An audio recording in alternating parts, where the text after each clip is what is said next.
ভগবান গাধাকে সৃষ্টি করে বললেন, ওরে জগতের বুকে যা, তোর কর্ম কর।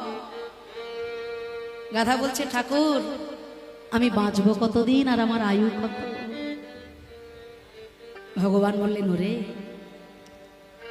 সারা জীবন লোকের বোঝা বয়ে বেড়াবি তুই,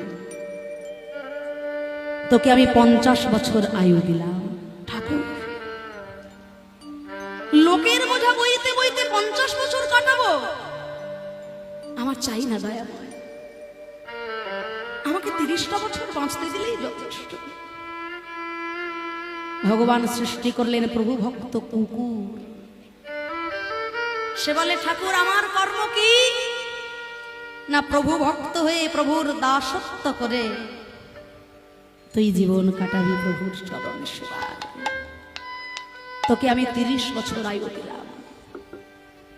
ঠাকুর প্রভুর দাস হয়ে প্রভু ভক্ত হয়ে আমি 30 বছর বাঁচতে চাই না দয়াময়, আমাকে 20টা বছর বাঁচতে দিলেই যথেষ্ট। ভগবান সৃষ্টি করলেন বনের বাঁদর। সে বলছে, ঠাকুর আমি বাঁচবো কতদিন? না, তোকেও আমি 20 বছর আয়ু দিলাম। এই ডাল থেকে ওই ডাল, ওই ডাল থেকে সেই ডাল, আর তোর অঙ্গভঙ্গিতে প্রত্যেককে বিনোদন আনন্দ প্রদান করাই হবে তোর কাজ। বলে, ঠাকুর এ ডাল থেকে ও ডাল আমার কোনো স্থায়ী বাস হবে না, আমি চাই না অত, আমাকে 10টা বছর বাঁচতে দিলেই যথেষ্ট। ভগবান সৃষ্টি করলেন সৃষ্টিকর্তার শ্রেষ্ঠ জীব মনুষ্য জাতি। ওরে মানুষ, জগতের বুকে যাও, নিজ নিজ কর্ম করো, গুরুচরণে আশ্রয় রেখে সৎ পথে থেকে জীবন কাটাও। তোমাকে আমি 20 বছর আয়ু দিলাম।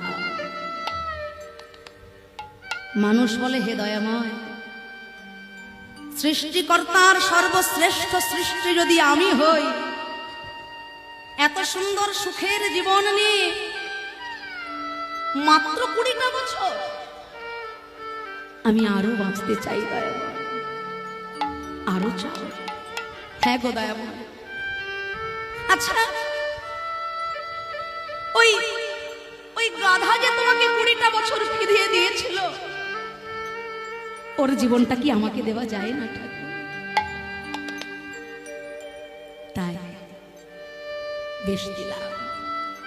আচ্ছা, ওই প্রভু ভক্ত কুকুর, ও যে তোমাকে